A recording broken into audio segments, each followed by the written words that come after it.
Veni Domine Maranatha, sito veni Maranatha.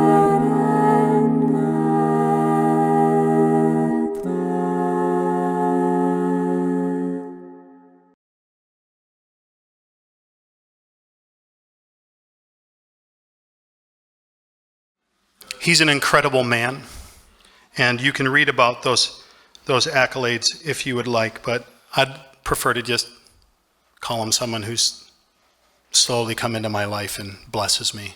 And we'll see where that goes as the years go on, but it's great to have you here.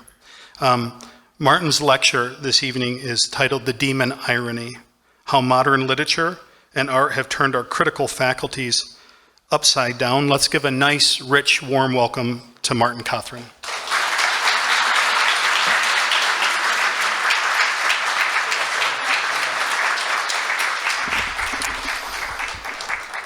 Thank you, Michael. Did you not know that those articles were supposed to get you to buy the Memoria Press product? Yeah, the end of summer. I don't like it either. I grew up in Southern California, where it's supposed to be endless summer. And it really isn't. It's actually cold there in the winters, but you can't go to the beach. But now I live in Kentucky, and there's more winter there than in California. Certainly not an endless summer. Sometimes it seems like an endless winter. All right. Well, it's last time I talked here, I did talk about children's literature, and I feel I'm going to be including that in my remarks again tonight. I feel like every time I come here, I talk about children's literature to some extent, and you'll just have to trust me when I say that I do write and talk about other things.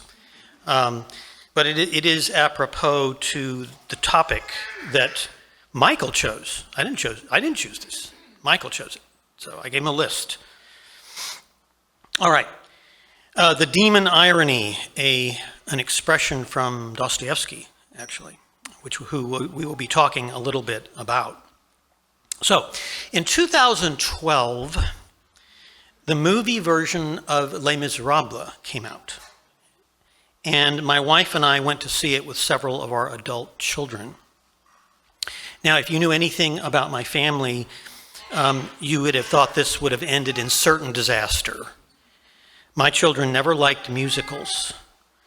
I don't know how that happened. My wife and I both are of the generation that took for granted that any remotely sentient human being who got out at all would have seen Singing in the Rain with Gene Kelly, Donald O'Connor and Debbie Reynolds, My Fair Lady, Audrey Hepburn and Rex Harrison, The Sound of Music with Julie Andrews and Christopher Plummer, and all those great dance musicals with Fred Astaire and Ginger Rogers.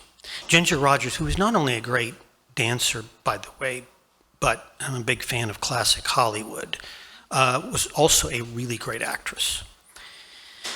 And for children, there was The Wizard of Oz and Chitty Chitty Bang Bang and all the great Disney animated movies, all of which I think were musicals: Snow White and the Seven Dwarfs, Mary Poppins, Pinocchio, The Little Mermaid, Cinderella, Beauty and the Beast. They did see many of those movies, but the music part apparently never impressed them. It wasn't just the fact that they sang what in real life was simply spoken, but that there was an earnestness in these musicals that did not move them. My daughter was the only one who would even consent to sit down with me and watch The Sound of Music. What happened to my children, I do not know. I think in retrospect, I was too easily discouraged, really, to double down on this, to force them to appreciate them. And then there was the greatest musical of all. Do you know what it is? Oliver. I love Oliver. I've watched it at least 20 times. And I hope in the brief remainder of my life that I will get to watch it 20 more times. That's how much I like it. But when I would propose to my children that we all, those who are closest to me, those who love me the best, those who want to see me happy, that we, all of us together, sit down and watch Oliver, they would fly shrieking from the room. I was later reduced to using the movie as a potential threat and an effective incentive to get them to do the things I wanted them to do and they didn't want to do. So culturally degraded did our home become. But there we sat in the theater with our children waiting to see Les Mis, and I felt as if we were passengers on the deck of the first and last cruise of the Titanic. But their reaction to the movie was interesting. There they were, sitting there, loving the movie, and in fact, to my shock and amazement, one of my sons declared afterwards that it was one of the best movies he had ever seen. Somewhere in their youth or childhood, I must have done something good.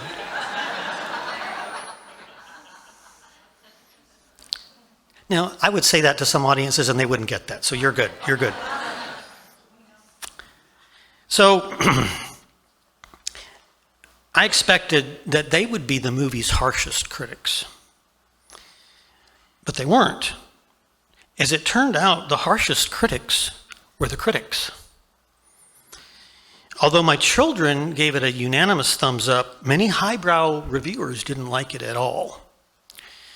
A week or so after the movie's opening, Stanley Fish, who's an interesting character, I sometimes really disagree with him and I sometimes really agree with him, in his blog at the New York Times, reacted to the hostility that many of the reviewers were voicing by going and seeing the movie himself. And his, so he said he went and he saw it twice. He said, the first time, I liked it. The second time, I loved it. So what was the problem with the critics? Fish said he found his answer in an interview with Les Mis director Tom Hooper in USA Today. The time we live in, said Hooper, is a postmodern age where a certain amount of irony is expected. This film is made without irony.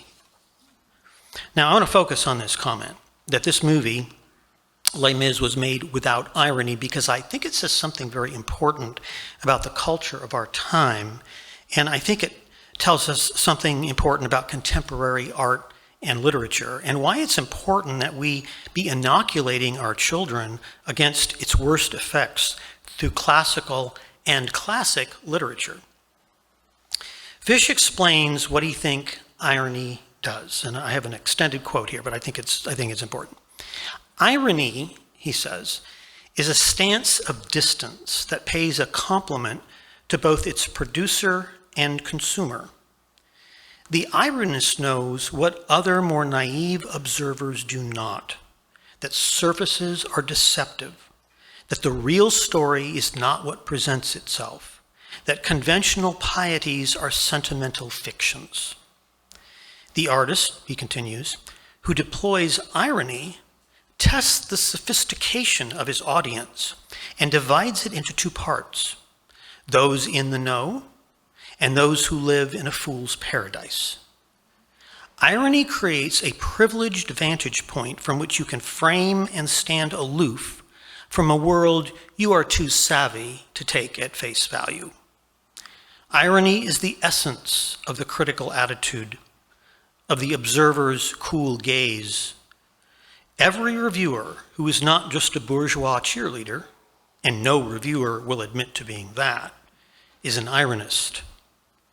Endless high passion and basic human emotions indulged in without respite are what Les Miserables offers in its refusal to afford the distance that enables irony. Those who call the movie flat, shallow, sentimental, and emotionally manipulative are not wrong. They just fail to see that what appears to them to be bad cinematic choices, in addition to prosaic lyrics that repel aesthetic appreciation and multiple reprises of simple musical themes, are designed to achieve exactly the result they lament, an almost unbearable proximity to raw, unironized experience. They just can't go with it. And why should they? After all, the critic, and especially the critic who perches in high journalistic places, needs to have a space in which he can insert himself and do the explicatory work he offers to a world presumed to be in need of it. Les Miserables, taken on its own terms, leaves critics with nothing to do except join the rhythms of rapt silence, crying and applause, and it is understandable that they want nothing to do with it. And he talks about this closeness in there. I mean, he says even the camera is right in their faces. Sometimes it seems almost down their throats. If you saw that movie, it's right in their face. There's no space. A critic needs space behind or above or in between in order to do his work. And when they can't do their work, they get upset about it, right? So I think Fish's analysis here explains not just why critics don't like particular books and movies, but why so much of modern art is the way it is and why we react to it the way we do. The irony that Fish alludes to here is a form of cynicism and of arrogance. Critics are guilty of it, but we, not just critics and authors and filmmakers, but we, the audience, respond to it. It's an attitude by which we both make and view narrative art today. We're invited by the director or author to deconstruct a story and its characters, to tear them down, to subvert them, an invitation to which we readily respond. Now, I've mentioned musical movies just to give what I think is the most obvious example of what I'm talking about. Musicals intentionally invoke an artificial world, an unbelievable world. Nobody does this in real life. No one breaks out in song in the real world without everyone stopping to wonder what is going on. Musicals became popular in the Depression of the 1930s when an escape into an artificial world was welcome. And they began to vanish, in the modern West anyway, when we became rich and pampered. There's an unreality that at one time we readily gave ourselves to, which we do with much more reluctance now. I remember being shocked when La La Land came out in 2016. I had thought that a modern musical was not even possible anymore because of our cynical and ironic attitude. It would seem too fake to us, wise to the world as we are. But I remember watching it and being absolutely captured by a musical that took place in the modern world and in Los Angeles of all places. I grew up in this place, on the freeway where one of the musical numbers is performed, and I didn't think that was possible. And the dance scene on the hill overlooking the lights of LA was simply astonishing to me. But as it turns out, the ironists were lurking there the whole time.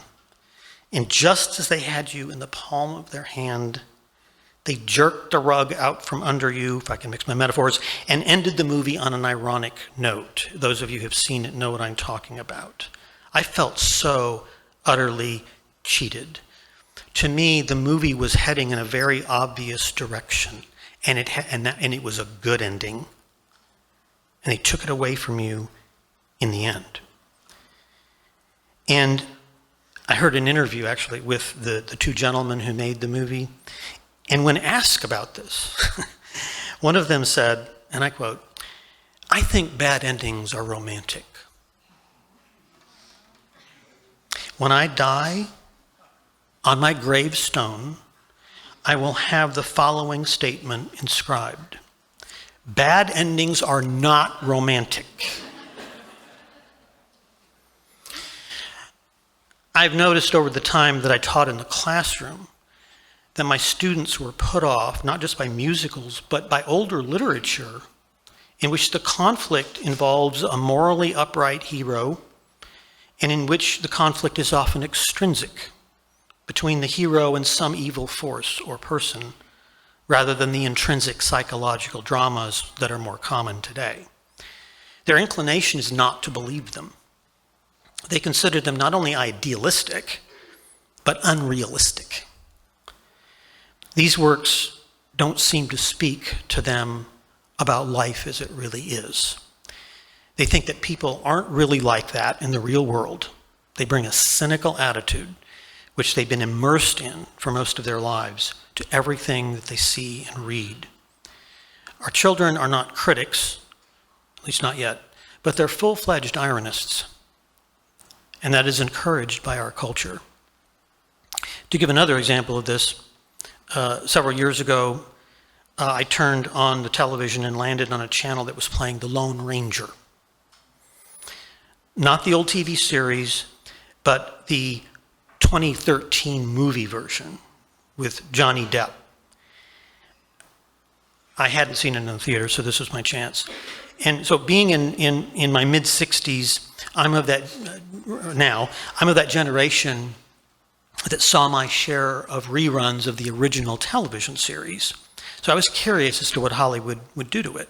In the old television show, the Lone Ranger is a very serious character, as was Tonto. They were strong and they were good, and they fought the bad guys who were not good and definitely not as strong, partly because it used to be thought they were not good.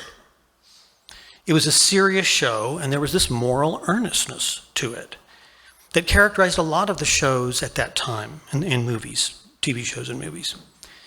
When it came to chasing and capturing the bad guys, there wasn't any joking around. In the movie, there was this pretension of good.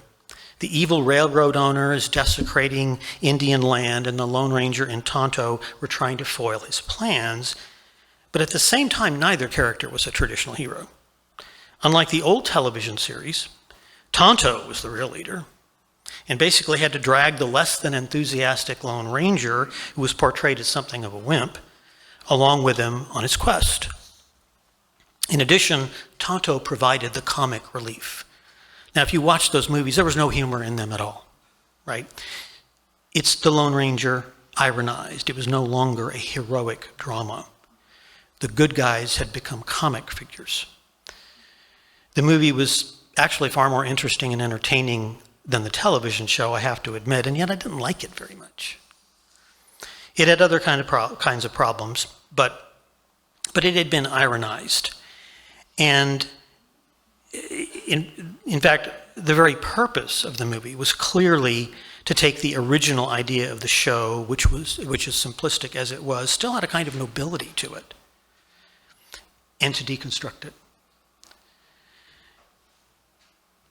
I imagine if I watched that today, the old show, I'd find it oversimplistic and dull. But I think that if my grandchildren saw it, they wouldn't have much problem with it at all. They would be fine with it because they don't watch a whole lot of modern popular media. One of the things I do when I drive my 12-year-old son home from school, he goes to the school where I work, is we listen to old dragnet radio dramas from the 1950s. Sergeant Joe Friday, the lead character in both the radio and television shows, was the least funny character in television. There's never any humor. He never laughs, I don't think. Never remember him laughing. And my grandson loves it. He doesn't have to have the irony because he's a little bit protected from modern media. This impulse to unmask the conventional, to undermine the traditional, is all over our culture. It affects our sports and entertainment media, as well as the news. We view everything as wearing a mask and seeming to be what it's not. It's trying to deceive us. And our job as a reader or a viewer is to unmask the seemingly noble, the seemingly good, the seemingly heroic, and to find out the banal truth beneath the facade. Today we want the real story. Behind every figure, we might make the naive mistake of admiring.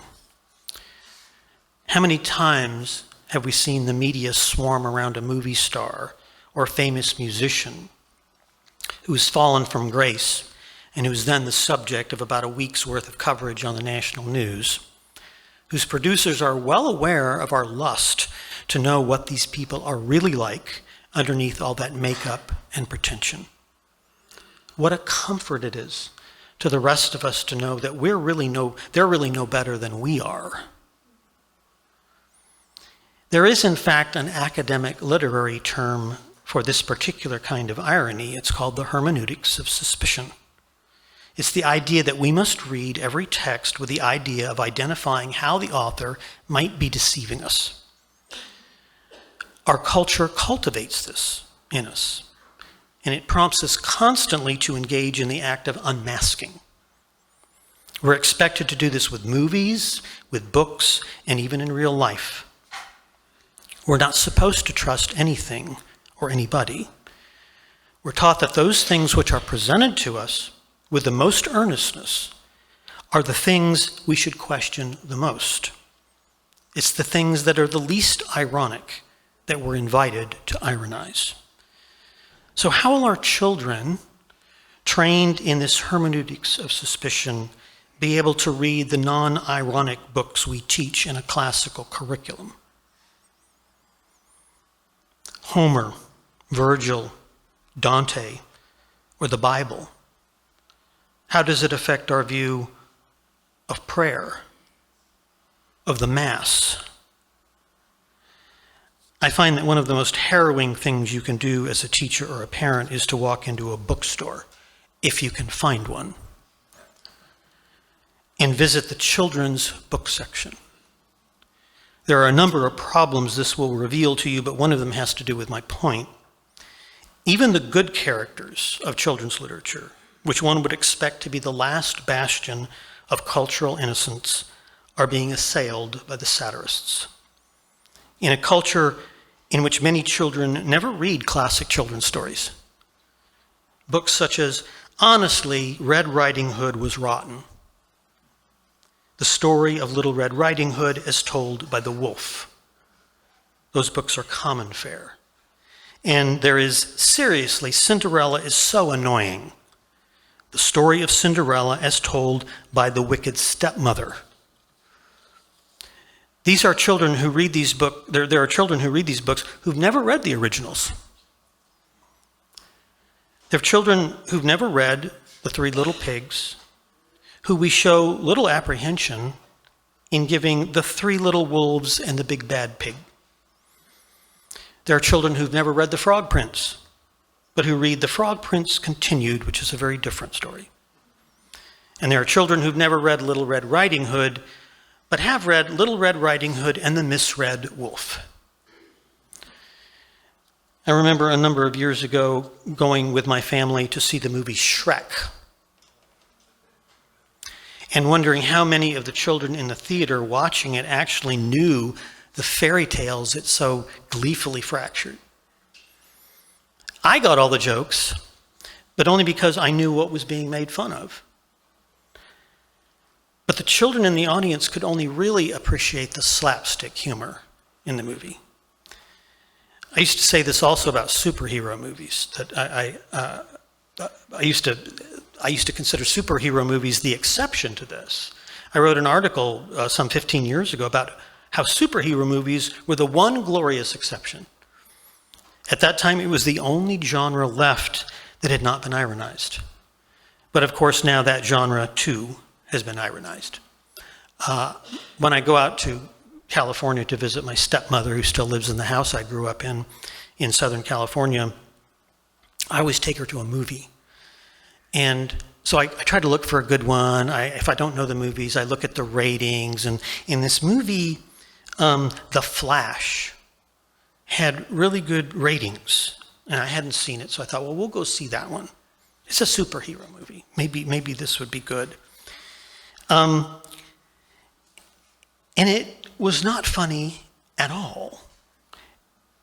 It was irony all the way through, literally, nonstop. It was one of the worst movies I have ever seen. It was really bad. Don't go see it. And my stepmother and we looked at each other about 15 minutes into the movie, and I took her to dinner, and she said, the next time it's a really bad movie and we look at each other like that, let's just understand that that's the signal to leave now, right? And it really was. What had happened in The Flash happens in Shrek. Irony commits suicide. Irony only exists if it has something non-ironic to ironize, right? And when we've forgotten what that is, it just destroys itself. A punchline is not funny when you don't know the joke. So this is what had happened in these movies. The most obvious consequence of all this is that there can no longer be a real hero. This is why we no longer see epic stories being written today, I think one of the reasons. The only epic hero story of any consequence in the last 100 years was J.R.R. Tolkien's The Lord of the Rings. And the only reason it exists in the modern world at all is because it's not modern. Although written in the 20th century, it's of another time, a time in which greatness was celebrated and meanness is shunned. There's a few other exceptions. I do think, for example, the movie Gladiator is an exception to this. There's no irony in there at all. At that time, my oldest was a cynical teenager. And I was telling him, you need to see this movie. And I don't really want to go see them. I said, just come see it with me, and then you can tell me what you think afterwards. So we go in, we see the movie, and we walk out. And I said, so what'd you think? And he just said, he saw the seriousness in this movie and he admired it. A strong male figure who sacrifices himself for the good. Boys are all over that. Now, there's an increasing prevalence of modern dragon stories. There's dragons all over the place. And I have been urged by two of my grandsons to read some of these books. I've left that to my wife. That is her official responsibility, because I just don't have time. I really don't. But she wants to read these books. She wants to be able to talk to Soren, our oldest grandson, about these books. And what I found is that many of them are written by young men who have read other dragon stories that other young men have written.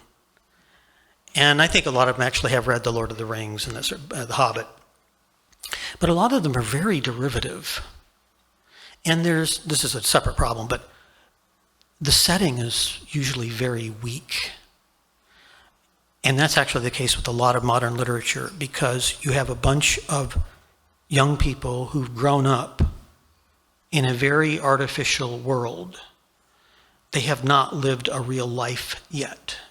If you go read some of the older literature by great authors, Jack London, Louis L'Amour, in fact, bummed around the West for many years. He talked to old guys who had seen the gunfight at the OK Corral. He herded cattle. He mined. He did all those things. So when you read an author like that, you get a very realistic setting because they know it, right? These others are contrived in comparison. It's like, I get manuscripts by young boys, and I'm supposed to write a review or a recommendation, and I always beg off because I get just a little bit into it and I realize this is another one of these. I feel like saying, you need to go and live a life before you try to write a story like this. But I don't want to be cruel. That sounds cruel. I'm sorry. With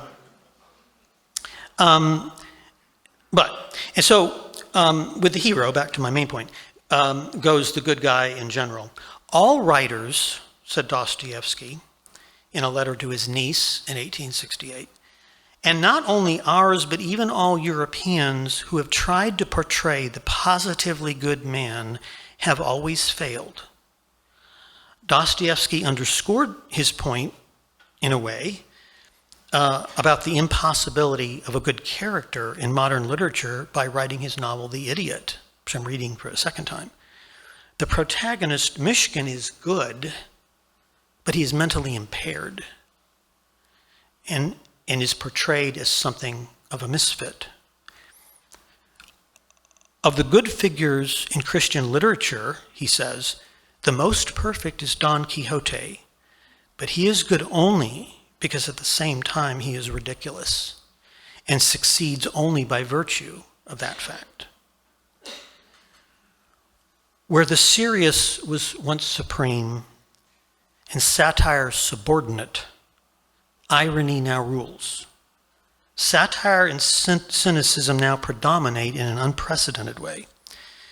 We should ask the question, what are the cultural consequences of a situation in which for many people the parasitical has become primary? How does it affect the way people think when we are saturated by the sarcastic? What happens when parody becomes the primary mode of cultural cognition? Now, we should observe that, in fact, irony is not uniquely modern. Irony goes back to the ancient Greeks. It's a word and a concept that has a long and storied pedigree and several different usages. It was, in fact, used by the Greeks. The root word is a Greek word, ironeia. The Greeks invented the word and the concept, like they invented just about everything else. They also used it for what on the surface seems destructive purposes. The Greek comic playwright Aristophanes mercilessly lampooned various aspects of Greece. He used it as a weapon to uncover what he saw as the ridiculous pretensions of his culture. And Socrates, too, was an ironist in an interesting way, right? He sort of wore a philosophical mask. And a lot of his dialogues are purely destructive. He questions a person, and what is justice or whatever the virtue is, and he interrogates his listeners, some of whom are his friends, and he just tears apart. They come, well, I think it's this, and he tears that apart. And maybe it's this. No, and Socrates destroys that too. Till ultimately, in many of the dialogues, there's nothing left, and he doesn't propose what it is. We've just discovered what it isn't. He was revealing to people their own ignorance, right? And there's a certain purpose for that. Cheryl Lowe, who I founded the school and Memoria Press with, talked a lot about ignorance awareness. That's the first thing children need to realize, is that they are ignorant and in need of instruction. Ignorance awareness, the first and most important function of education in a certain way. It causes you to ask what the truth really is if you find out that your view of what truth is at fault. But there's a big difference still between the irony of the classical world and the irony of today. For one thing, in the Greek and Roman worlds, irony was not the highest mode of literature, as it seems to be now. For the Greeks, the epic was primary, and tragedy was secondary. Comedy, the most ironic mode, was the least in order of importance. The heroic was higher than the humorous. It was epic first, comedy last. Homer's Iliad and Odyssey constitute the Greeks' national myth. These were the stories by which they saw themselves and gave them meaning as a people, and that was serious business. Homer was followed in importance by the Greek tragic poets Aeschylus, Sophocles, Euripides. The tragic dramas had plenty of irony, but it's an irony that made a serious point about the condition of human beings. It wasn't purely destructive. The tragic irony of a story like Sophocles' Oedipus, which is, to me, is the best story on the predestination free will issue ever written. Oedipus is given a prophecy, and in trying to flee it, every decision he makes the prophecy come true. It's both foreordained and chosen. And the Greeks actually didn't have a big problem with the predestination free will issue. That's just one example of that. But behind the old irony was a recognition, if not an affirmation, of an underlying metaphysical hierarchy with greatness at the top and meanness at the bottom. It might seem destructive, but it was really constructive. The Christian philosopher Soren Kierkegaard praised irony when it was used to allow one to stand above and judge himself. He called that mastered irony. But he condemned the kind of irony that allowed one to stand above and judge the world as if it were not part of himself. This was unmastered irony.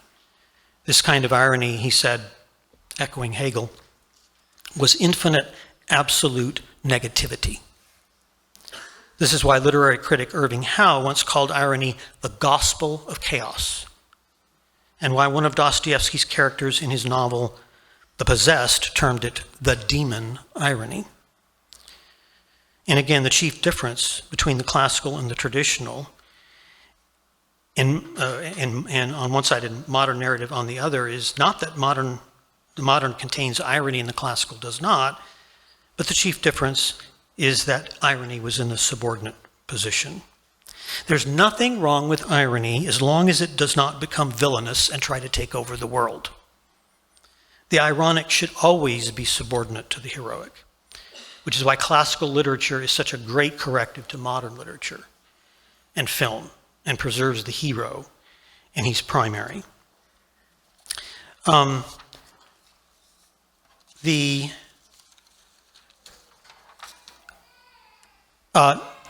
it's not only classical literature that's an antidote to this, but children's literature. Here I am back to children's literature again. One of the reasons for this is, of course, that they are a classic, which really just means that they were written before the onset of many of the problems we see with more modern literature today. To put it plainly, classical children's literature is medicine for the soul. One reason is that these books are set in another time and place, one less cynical and more sincere. King Arthur and Robin Hood are set in medieval England. Charlotte's Web is set in a small American farm community in the early 20th century. Wind in the Willows is set in early 20th century rural England. The Chronicles of Narnia is set in another world entirely. Little House on the Prairie, Little House in the Big Woods, Farmer Boy, On the Banks of Plum Creek, By the Shores of Silver Lake, The Long Winter, The Little Town on the Prairie, The Happy Golden Years. Just saying those names is soothing and satisfying and in some sense sanctifying. And I should point out that it's not just children those books appeal to. It's the parents who read them to their children. My mother even, who seldom read books, she lived in Kansas for the last 30 or 40 years, and she would read The Long Winter every winter. She would sit down and read that. Sometimes you have to just get away in order to gain the right perspective on reality. In children's literature, there's no confusion about good and evil, right and wrong, and when evil comes, it is not to be toyed with. It is dispelled with the right word, with a kind gesture, and sometimes when it comes to it, with a sword. There's plenty of humor in children's literature, but it's honest humor. It's without an agenda. And again, it's not that there's no humor in the world of make-believe. There's plenty of it where Ratty and Mole and Toad live in Berkshire along the Thames. And there's plenty of it in the 100-Acre Wood, where Rabbit has to hide his honey when visited by Winnie the Pooh, who ends up finding it anyway and getting his head stuck in a honey jar. Where Pooh and Piglet go hunting for a woozle and end up following their own footprints. And where Tigger must occasionally be unbounced. I know this because I have read these books to my 3-year-old grandson about 47,000 times. Chesterton once said, "Funny is not the opposite of serious. Funny is the opposite of not funny and nothing else." But if everything is funny, then nothing is funny. Only if there is seriousness is there something to laugh at. True laughter can only exist in a serious world. Thank you.